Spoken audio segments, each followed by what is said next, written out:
Thank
you.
Ramakrishna रामे ही दोन्ही साजिरी हृदय मंदिरी स्मराकारे आपली आपण करा सोडवन संसार बंधन तोडावे ज्ञानदेवा ध्यानी रामकृष्ण माळा हृदयी जिव्हाळा श्रीमूर्तीरा आपली आपण करा सोडवन संसार बंधन तोडावे ओम नमो जी आज्ञा वेद प्रतिपाद्या जय जय स्वसंविद्या आत्मरूपा देवा तुची गणेशु सकलार्थमती प्रकाश म्हणे निवृत्ती दासू अवधानी रोजी आता अभिनव वाग्विलासी जे चातुर्यार्थ कला कामिनी ते श्री शारदा विश्वमोहिनी नमस्कारिणी आता हृदय आपुले चौफाळुनिया भले वरी वैसव पाऊले श्री गुरूंची मनोजवं मारुततुल्य वेगं जितेंद्रियं बुद्धिमत्तां वरिष्ठं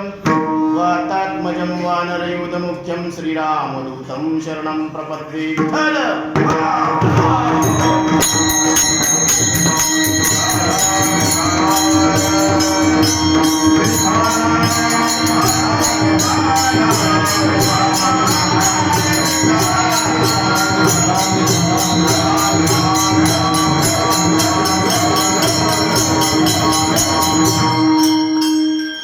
आज श्री क्षेत्र हट्टा हनुमान मंदिर या ठिकाणी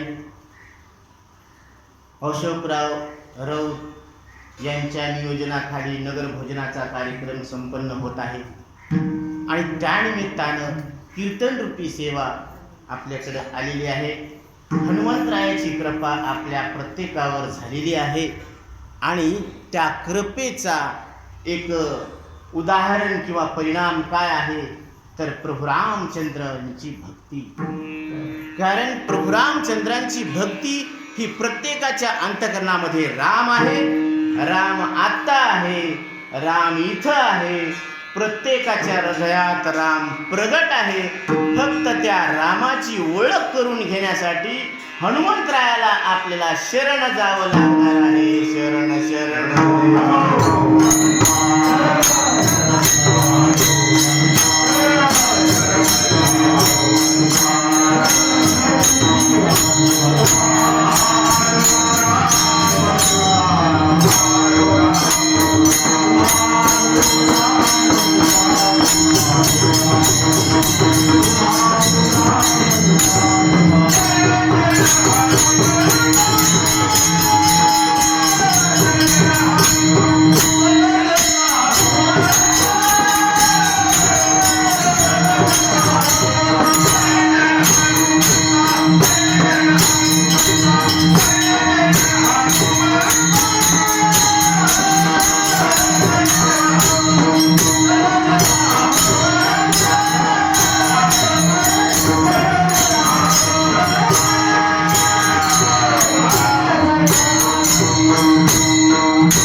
शरण हनुमंता, तुम्हा आलो रामदूता, काय भक्तीच्या त्या वाटा मज दावाव्या सुभटा. कारण भक्ती म्हणजे ऐक्य आहे आणि विभक्ती म्हणजे वेगळं होणं. कोणापासून वेगळं होणं? देवापासून जीव वेगळा होणं, त्याला विभक्ती म्हणावं. आणि भक्ती म्हणजे जीव देवाशी एकरूप होणं. देवभक्त दोन्ही एकरूप.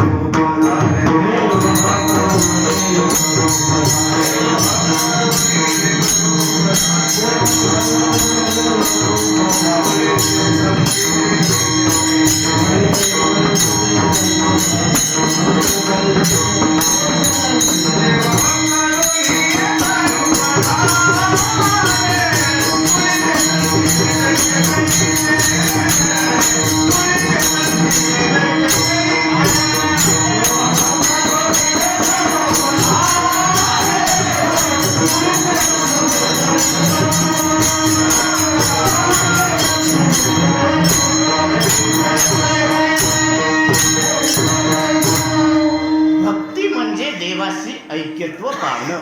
जीव देवरूप आहे, त्याला करायचं का? जसं पीठ तिंबायचं आणि त्याच्या पोळ्या लाटायच्या, बरोबर आहे? तसं जीवाला कोण्या पिठात तिंबल्यावरती देव होईल? जीवाला कोण्या पिठामध्ये तिंबायची गरज नाही. ज्ञानोबराय सांगतात, तैसा हृदयामध्ये मी रामू, असता सर्व सुखाचा आरामू, की भ्रांतासी कामू विषयावरी भ्रांत.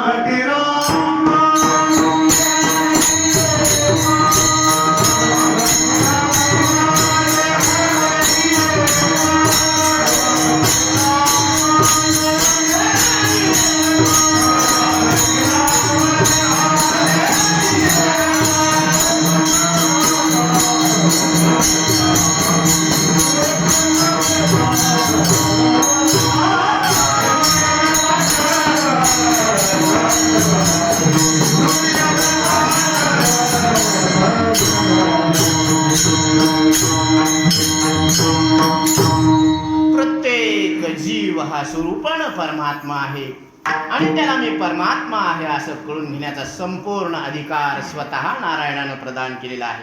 म्हणून नाथ महाराज सांगतात, मनुष्य देहीचे निज्ञाने सचितानंद पदवी घेणे, एवढा अधिकार नारायणे कृपावलोकनी दिला.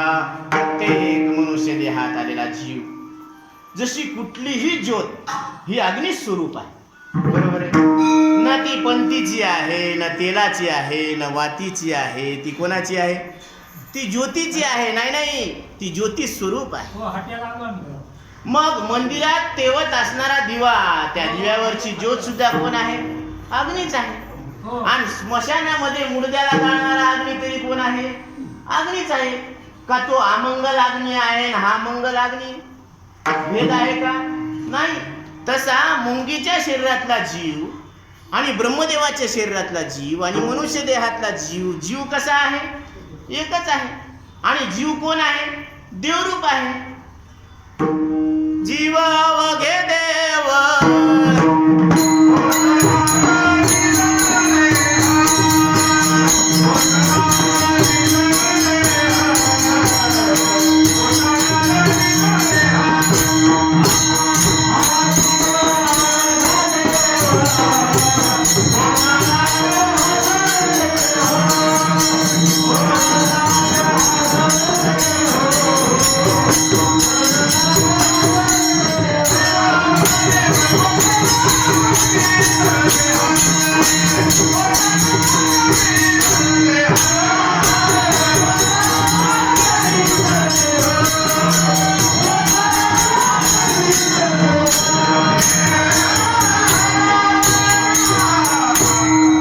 प्रत्येक जीव हा स्वरूपानं परमात्मा आहे, देवरूप आहे आणि त्याला मी देव आहे असं कळून घेण्याचा अधिकार स्वतः नारायणानं दिलेला आहे. आता बॉसनं ऑफर केल्यावर मग पिऊनला विचारायची गरज आहे का?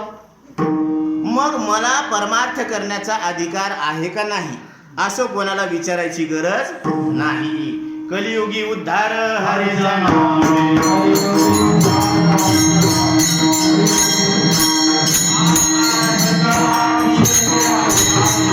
Thank you.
कायद्यानं 20 वर्ष झालेल्या मुला मुलींना लग्न करण्याचा अधिकार दिलेला आहे. हा भारतीय अधिकार आहे. ज्याला डोळा आहे तो रूप पाहण्याचा अधिकार आहे. ज्याला कान आहे तो शब्द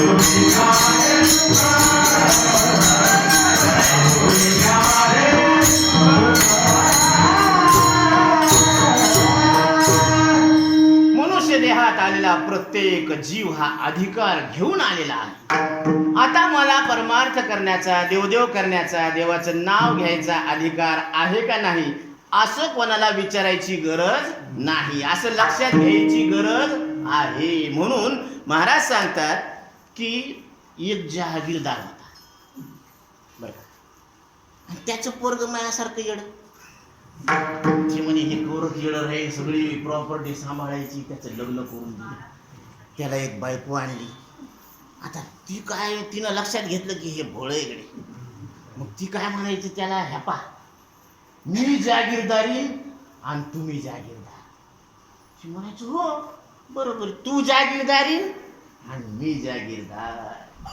आता ती असंच घोकायला ना दिवसातून 10 वेळेस, तू जागीरदारी मी जागीरदार, तू जागीरदारी मी जागीरदार. आलं आईकडं. ती म्हणजे काय झालं रे?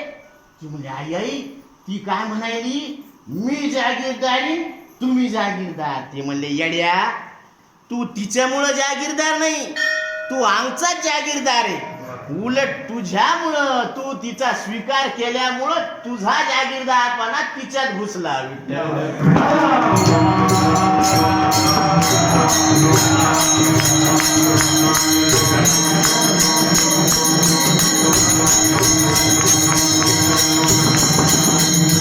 तसं जीव हा स्वरूपानं परमात्मा आहे, देव आहे, पण प्रकृतीच्या अधीन झाल्यामुळं तुका म्हणे हा तो स्वये परब्रह्म मूर्ख नेने वर्म संत चरण. प्रकृतीच्या अधीन झालो आणि मग आपण सुख शोधायचा प्रयत्न करायला लागलो.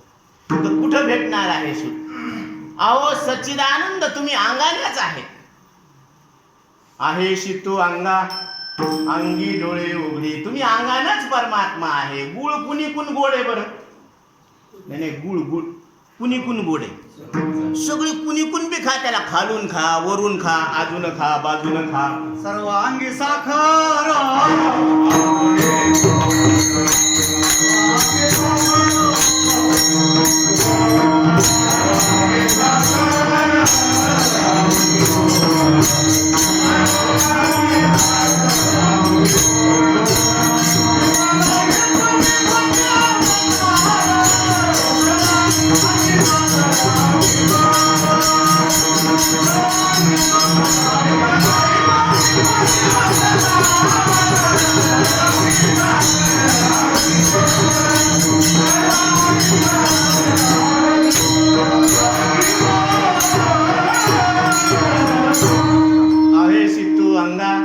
अंगी डोळे उघडी. तुम्ही अंगानच देव आहेत हो, तुम्हाला देव करायची गरज नाही. मग तुम्ही फक्त तुमचे डोळे उघडा. महाराज आमचे तर डोळे उघडे येत नाही काय? अरे हे डोळे नाही, कोणते? ज्ञानाचे. आता उघडी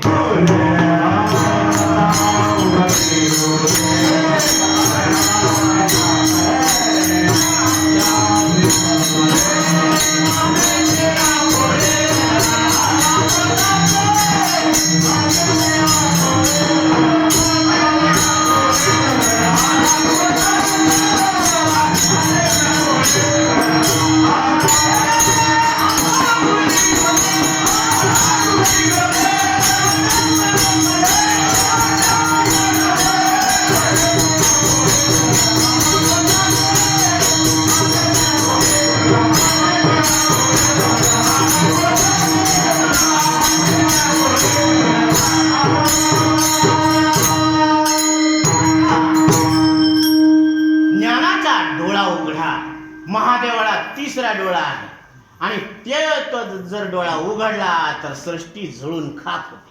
बरोबर, याच्यात काही वाद नाही. पण तुम्ही तुमच्या विवेकाचा तिसरा डोळा जर उघडला तर सृष्टीत सिद्ध होत नाही. क्या बात. मग महादेवाचा तिसरा डोळा श्रेष्ठ आहे का तुमच्या विवेकाचा डोळा श्रेष्ठ? मज हृदयी सद्गुरु जिणे तारिलो हा संसार गुरु म्हणून विशेषे अति आदरू विवेकावरी. काय सांगितलं सद्गुरूनं? तू मला तुझ्या हृदयामध्ये स्थान दिलं हे ठीक आहे, पण तू तुझ्या ठिकाणी असलेल्या विवेकाचा उपयोग कर. कोणता विवेक? त्रिगुण सार निर्गुण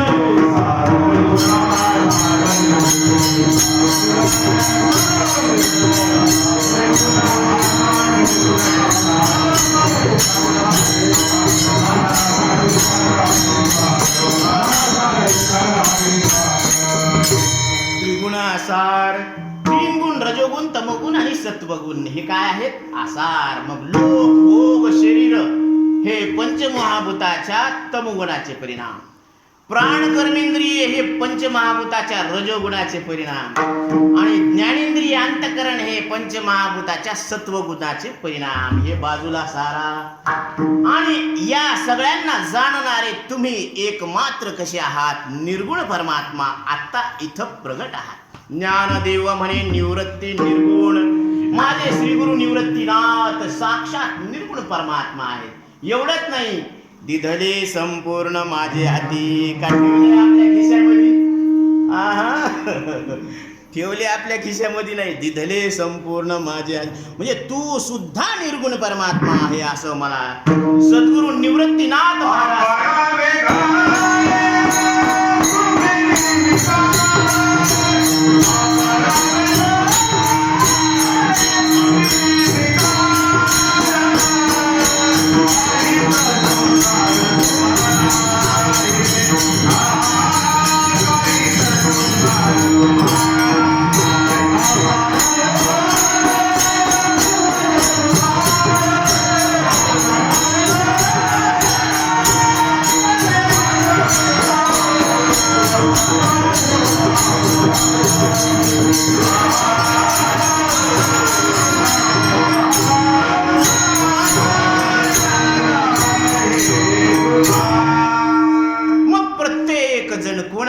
निर्गुण परमात्मा आहे. ही तुमची स्वरूपाची ओळख आहे. हे तुम्ही कोण आहेत असं जर कोणी विचारलं तर ही तुमच्या स्वरूपाची काय आहे? ओळख. तुम्ही निर्गुण परमात्मा आहात. आणि असं कोण सांगायला लागलं? ज्ञानोबराय सांगायला लागले. या संपूर्ण विश्वाची माऊली सांगायला लागली. ज्याला आपण माऊली म्हणतो ती सगळ्या जगाची आई आहे. आणि आई आपल्या लेकराला खोटं सांगते का? नाही. बरं, आपण कधी खरं बोलतो का? तुकोबराय कधी खोटं बोलूच शकत नाही, आपण गॅरंटी घेतो. आणि आपण कधी खरं बोलूच शकत नाही याची बी गॅरंटी आपण घेतो. आला का लक्षात? हाय का जागेवर? जरासं खाजवा की काय डोकं हो. आपण कधी खरं बोलू शकतच नाही. आणि तुकाराम महाराज कधी खोटं बोलणारच नाही याची बी आपण गॅरंटी घेतो. का? कारण तुकोबारायांनी जे शब्द सांगितले आज 750 वर्षानंतर सुद्धा आज अर्धा शब्द आपण त्याच्यात टाकू शकत नाही आणि त्याच्यातला एखादा शब्द वगळू शकत नाही. कारण हा काय आहे माहित आहे का? सिद्धांत आहे. सिद्धांत बदलत नसतो, व्यवस्था बदलत असते. आता सगळे जण पंढरपूरच्या वारीला जाते, निस्ती व्यवस्था पाहते, अवस्था बदलत नाही. चित्ताची अवस्था बदलायला पाहिजे. अज्ञान अवस्थेतून ज्ञानावस्थेमध्ये जायला पाहिजे. हे चित्त निर्मळ चित्ते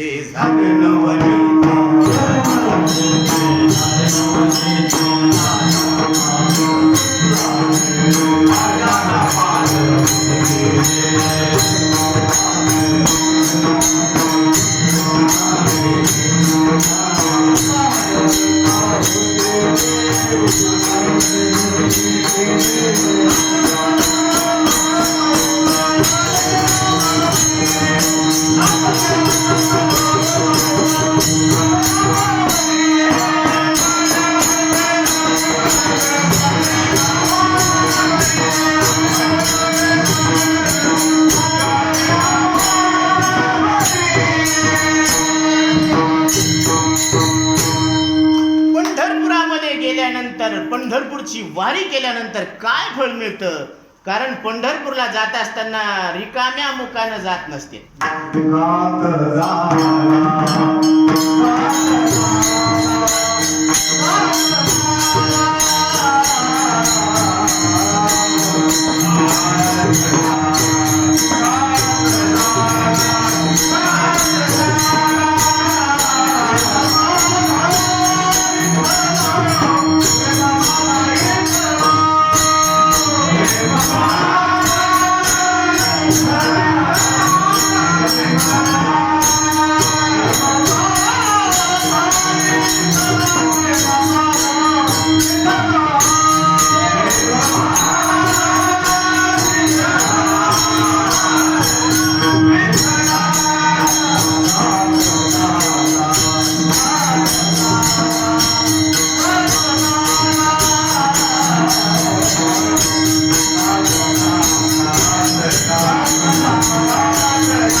विठ्ठलाच्या दर्शनासाठी निघत आहे, तर तो पूर्ण रस्ताभर काय करत असतो? मुखानं नाम घेत असतो. आणि या नामाच्या बळावर त्याचं चित्त शुद्ध होत असतं. आणि चित्त शुद्ध झाल्यानंतर काय होत असतं?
निर्मळ चित्तामध्ये परमात्मा प्रगट होत आहे.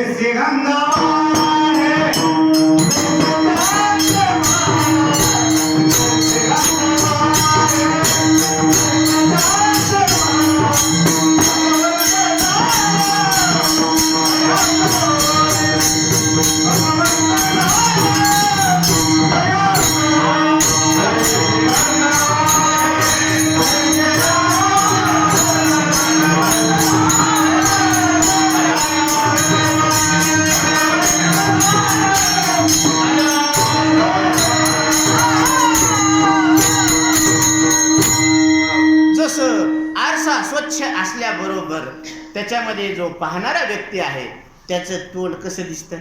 स्वच्छ निर्मळ दिसतं. आणि ते जर गढूळ असलं तर, असं त्याच्यावर धूळ बसलेली असली तर मग जसं आहे तसं दिसतं का? नाही. तसं आपल्या अंतःकरणामध्ये विषय वासनांची काय झालेली आहे? धूळ बसलेली, धूळ. आणि त्या धुळीमुळं असलेला परमात्मा झाकल्यासारखा वाटतो. झाकल्या जात नाही, पण झाकल्यासारखा वाटतो, म्हणून स्पष्ट दिसत नाही. म्हणून ते म्हणते देव कुठे रे? त्याला प्रश्न पडतो देव कुठे? आणि बाकीच्या श्रद्धाळूला, भाविकाला काय वाटतं? देव आहे आणि तो आपला सांभाळ करतो. म्हणून त्याचं नाव घ्यायला पाहिजे. त्याच्या नामानं चित्ताची शुद्धता होती आणि चित्त शुद्ध झालं की जसा आहे तसा देव प्रगट होत असतो. आत हरी बाहेर हरी आहे ना. आतही हरी आहे आणि बाहेर सुद्धा नाही. कारण ना नजर फैली तो नजारे बदल जाते हैं, किश्ती ने रुख बदल दिया तो किनारे बदल जाते हैं.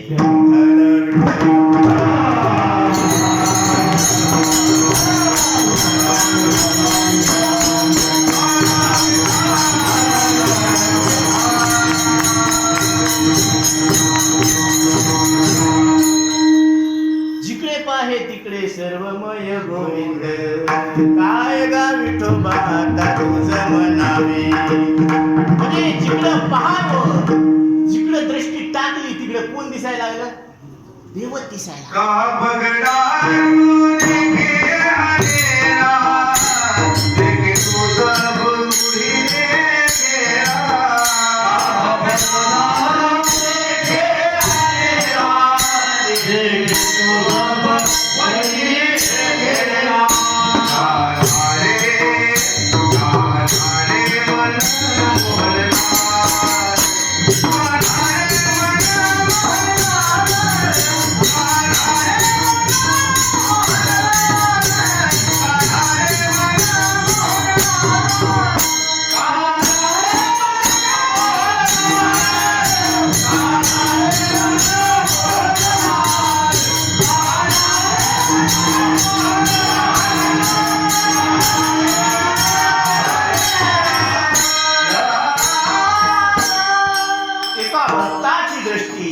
त्या भक्ताच्या दृष्टीनं पाहिलं तर सगळीकडं देव दिसत असतो.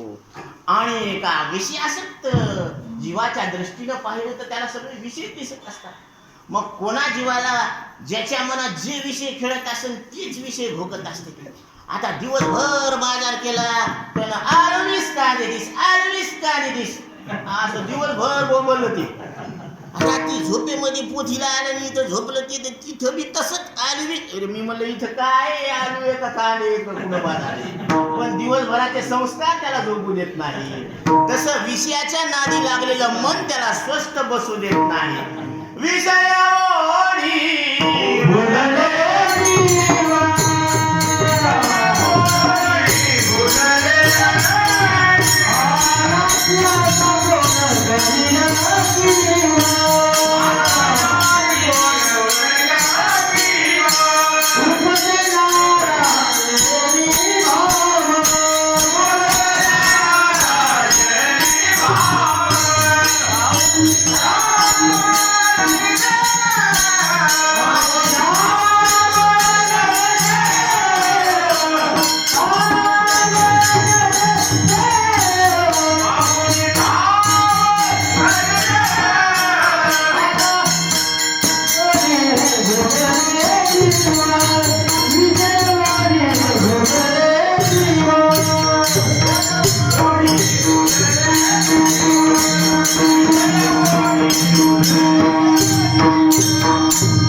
एका विषयामध्ये एकेकाचा जीव गेलेला. स्पर्श विषयामध्ये हत्ती गेला. त्याला वाटलं स्पर्शी हत्ती नाही म्हणून ते धरायला गेला तर माझा खड्डा होता पडला आणि मुकला. आता रूप विषयामध्ये पतंग प्राण गमावून बसला. रस विषयामध्ये मासा गिळून गेला. आणि शब्द विषयामध्ये हरिण गुतला, प्राणाला मुकला. शब्द स्पर्श रूप रस आणि गंध. गंध विषयामध्ये भुंगा गुतला. सूर्यविकासिनी कमळ पराग सेवन करायला गेला आणि तिनं मग रात्र झाली की त्याला मिटलं की तिथं गुदमरून. बरं यायला एक एका विषयामध्ये एक एक गेला. आपल्याला एक एक विषय आहेत का? पाच पाच येत पाच पाच येत. शब्द स्पर्श रूप रस गंध. मग आपली काय ये हाल है दिवानो का. मग याचा काय असेल बरं. म्हणून विषय तो त्यांचा झाला.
विसर पडिला निशेष, विषयाचा जिथं विसर पडतो.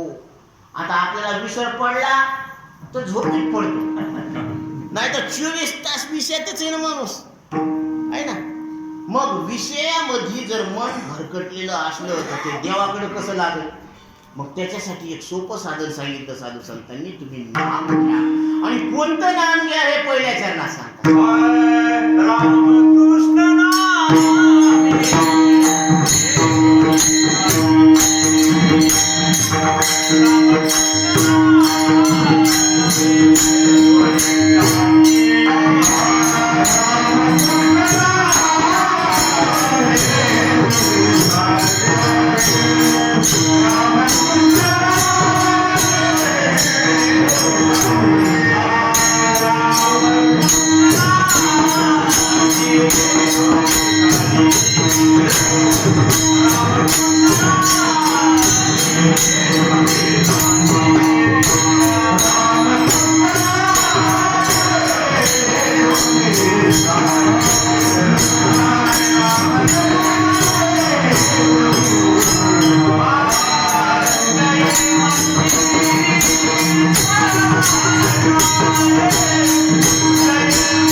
रामकृष्ण नामे ही दोन्ही साजिरी, हृदय मंदिरी स्मराकारे. महाराज सांगतात राम कृष्ण हे दोन नाव कसे साजरे.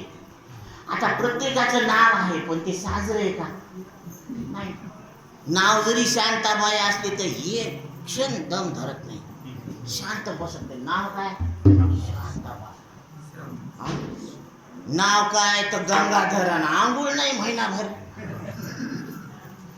नाव गंगाधर, ज्यानं गंगेला धारण केलं त्याला आंघोळ नाही महिनाभर. याच ना साजलं कधी नाही साजलं. म्हणून नाव काहीतरी वाघ्या, माया वाघ्या, पोट ठेबर मयासारखं, नाकातून शेंबूड आलेला इथं तिथं, माग्या माशा गोंगायला लागल्या का, जी बाहेर आलेली त्यानं चाटायला डोळ्याला चिपडे, हे वाघ्या का? अरे वाघ्या म्हणल्यावर त्यानं डोळ्या नाकावर माशी सहन होऊ नये त्याला, असा वाघ्या पाहिजे. हे ढबरे पोट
पैसे लागत नाही. पैसे लागते? नाम घेता न लगे मोल. पैसे लागत नाही. नाम फुकाचे फुकाचे फुकाचे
नामात फळ आहे आणि नाव घ्यायला पैसे लागत नाही. आता तुम्ही सांगितलं फुकटचे फुकट आहे.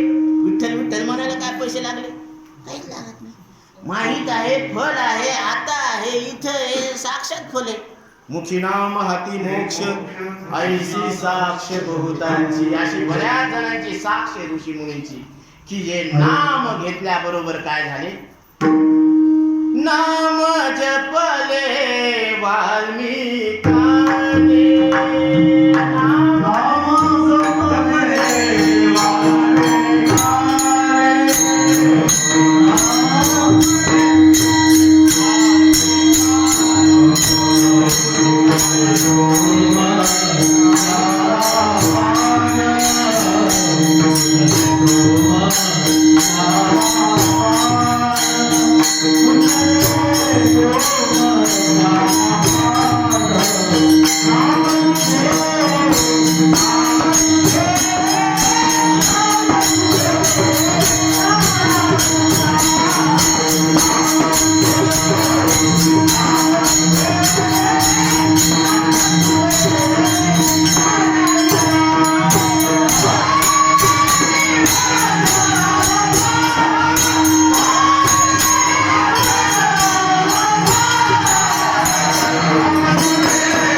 शेवटच्या क्षणाला अजामिळा पापराशी तोही नेला देवा वैकुंठासी. फक्त एकदाच हाक मारली, नारायण म्हणून हाक मारली आणि त्याला मोक्ष प्राप्त झाला. शेवटच्या श्वासात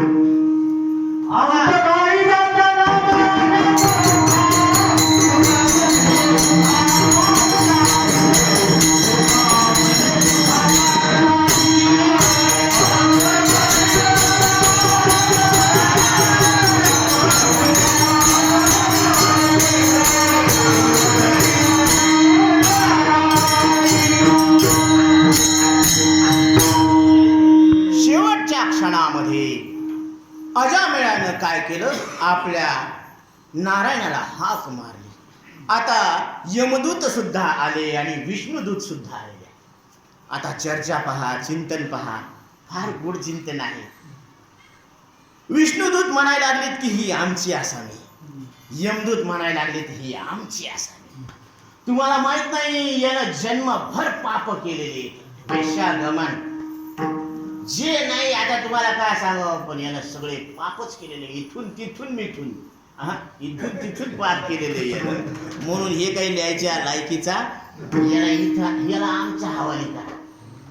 यमदूत म्हणायला, विष्णुदूत म्हणायला लागलेत की या पहा यानं जन्मभर काय केलं याच्याशी काही घेणं देणं, पण शेवटच्या श्वासाला यानं नारायणाला हाक मारली का नाही? ती म्हणे हो. मग ज्यानं नारायणाला हाक मारली तो विष्णू लोकाचा अधिकार. बरोबर. यम यम वापी स्मरण भावम त्याचे ते कलेवरम. मग तसं हे आता कुठं जाणार? वैकुंठात जाणार. ते म्हणे तुम्ही 1 मिनिट थांबा.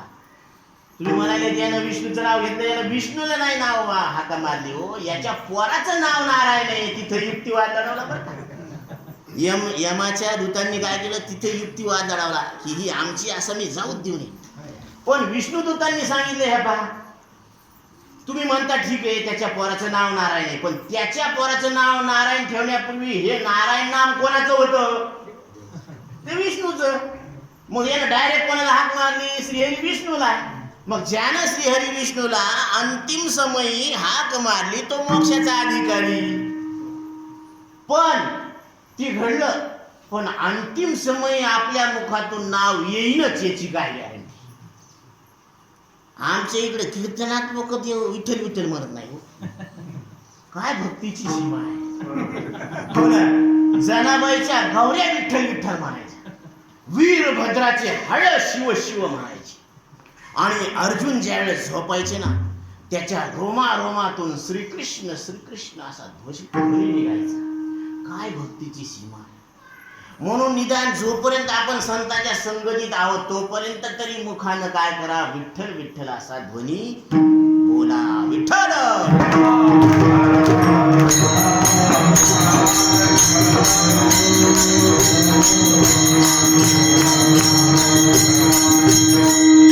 अजून मी बोलनच कोणी कोणी बरं का. आधी जेंट्स म्हणा बरं तोंडानं विठ्ठल विठ्ठल. फक्त हे बा टाळ मृदंगाच्या नादामध्ये विठ्ठल विठ्ठल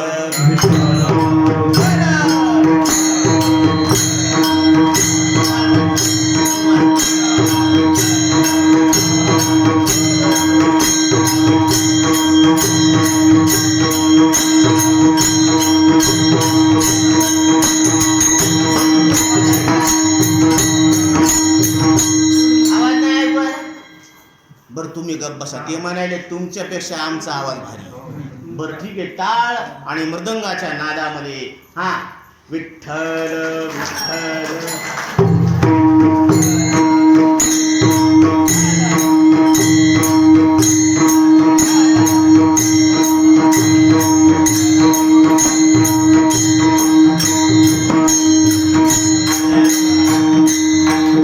नारी शक्तीचा आवाज मोठा आहे. कबूल केले घ्यायचं काही.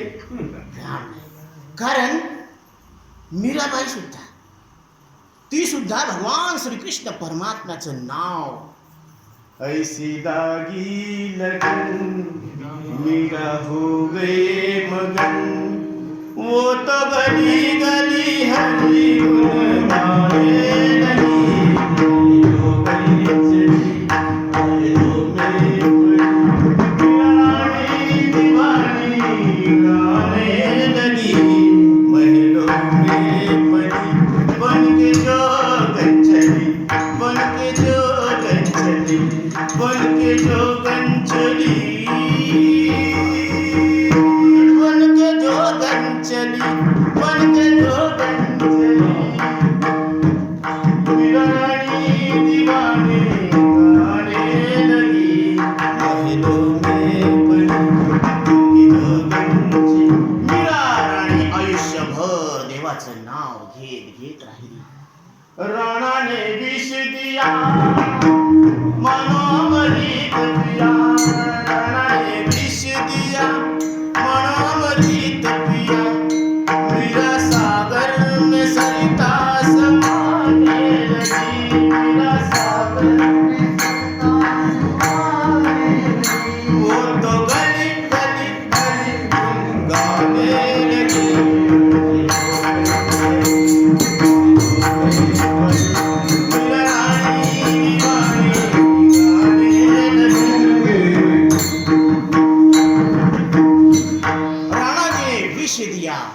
या विषाचं रूपांतर अमृतामध्ये करून टाकण्याची ताकद या नामामध्ये. म्हणून ज्यावेळेस भक्त प्रल्हाद ममतेच्या अडंगी या हिरण्यकश्यपूने एक डाव मांडला की फक्त या खीर विषयुक्त खीर प्यावं आणि प्रल्हादाचा इकडं अंत व्हावा. म्हणून ते म्हणलं की हे डायरेक्ट मी करू शकत नाही, पण बाळ आईचं बोलणं कधीच मोडू शकत नाही. ममतेच्या आड विषाचा प्रयोग केला हिरण्यकश्यप. कपटी होता. आई भेटायला आली. भक्त प्रल्हाद तुरुंगामध्ये होता. त्याला डांबण्यात आलं होतं कारण तो नारायणाचं नामस्मरण करायचा. आणि भक्त प्रल्हाद आला. आई आल्याचा आनंद झाला.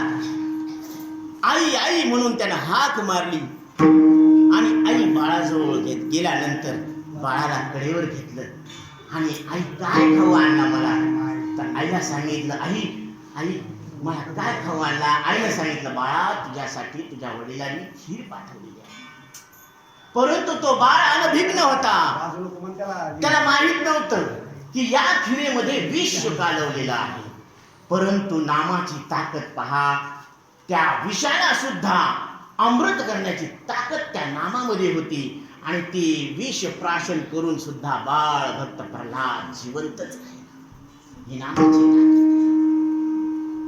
है. तेरी रोशनी में वो दम तो अमावस को कर दे पुन्हा. ही ताकद आहे नामाची. मृत्युर्माम अमृतं गमय असतो मां सद्गमय. है ना? म्हणजे देवा मला अंधारातून प्रकाशाकडे घेऊन चल, मला मृत्यूकडून अमरत्वाकडे घेऊन चल आणि मला अज्ञानाकडून ज्ञानाकडे घेऊन चल. अमर हमरा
तुम्हाला सांगतात तुम्ही अमृत स्वरूप परमात्मा आहात. एकदा नाही दोनदा सांगितलं. आणि देव बाप्पाने कितीदा सांगितलं, बाबा ही तुमची धर्मपत्नी आहे, तुम्ही हिचे धर्मपती आहेत म्हणून. कितीदा? एकदा सांगितलं. इतकं पक्क ध्यानात ठेवलं. बापा ती गेली तरी याद रही. आणि तू गोबरांनी 750 वर्षापूर्वी सांगून ठेवले, अमर आहात. ध्यानात ठेवलं. आहा त्याच्यावर धूळ पडली गाठ्यावर तरी माथ्यात येईल हो. अमर आहात. खरे की पहा पुढे, हे खरं आहे का खोटं तपासून बघा बाबा. आम्ही सांगतो म्हणून बळच खरं मानू नका. नाही तर आपल्याला सवय काय लागली, यानं सांगितलं तसं, त्यानं सांगितलं तसं. आता लाईन लागली होती. आता लाईनीतून बाहेर कसं जावं त्या लेकराला हागू आला. बरं लाईनीतून जावं तर मग दुसरी येऊन भटाकल. मग तिनं तिथं त्याला म्हणलं कर इथंच बिनधास. आणि त्याच्यावर आपल्या दुंडीतले फुले टाकून दिली आणि पाया पडून निघून गेली. ती दुसरी आली, तिथं पाया पडे फुले टाकली, निघून गेली. ती म्हणे हे काय नवीनच देव निघाला. ती म्हणे नाही आम्ही नाही, त्या पिछेशी आहे ना आली नाही. वडील हे रूढ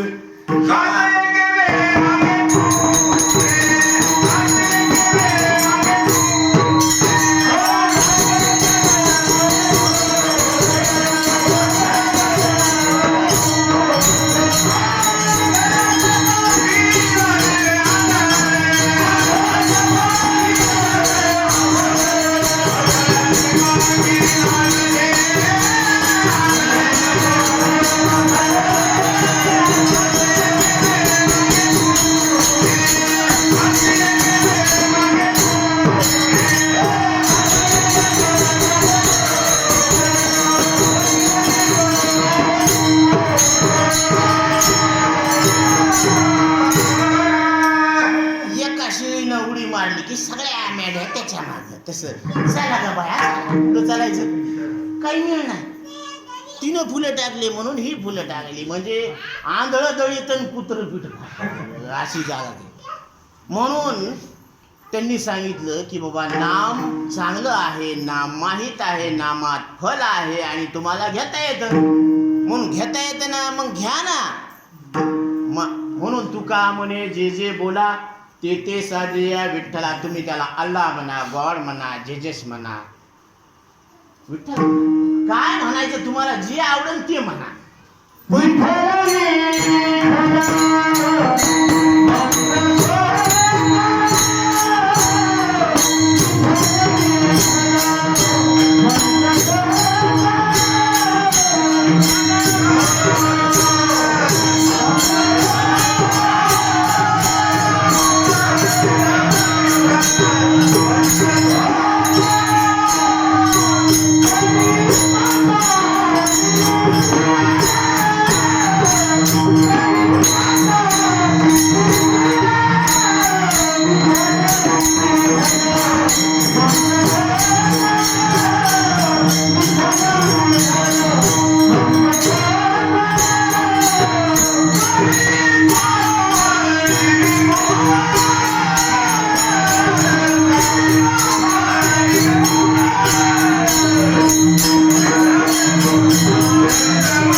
म्हणून प्रत्येकानं देवाचं नाव घ्यायचं आणि देवाचं नाव घेतल्यानंतर काय होत असतं, तो अदृश्य परमात्मा आपल्या लक्षात येत असतो.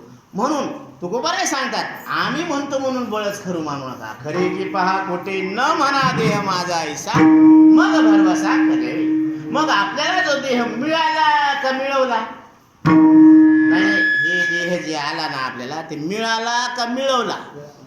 ही डोळ्याला डोळे बराबर आले, हे डोळे जर माग आले असते तर आईनं भूत झालं म्हणून पुरून दिलं असतं.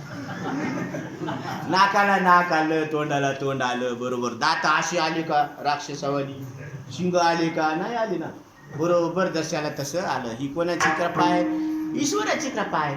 मग ईश्वरानं आपल्याला देह दिलेला आहे आणि तो भजन करण्यासाठी दिलेला आहे.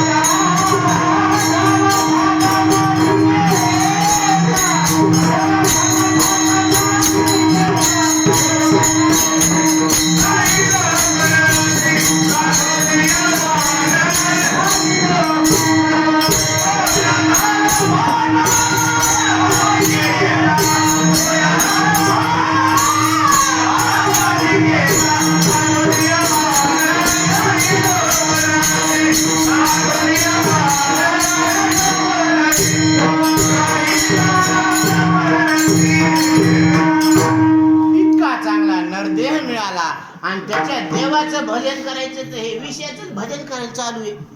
हा जीवाचं भजन. ते हरिपाठ घ्यायला सांगितलं, ते म्हणे मला हरिपाठ येत नाही, बायको पाठ, पोरग पाठ, सासरा पाठ, सासू पाठ.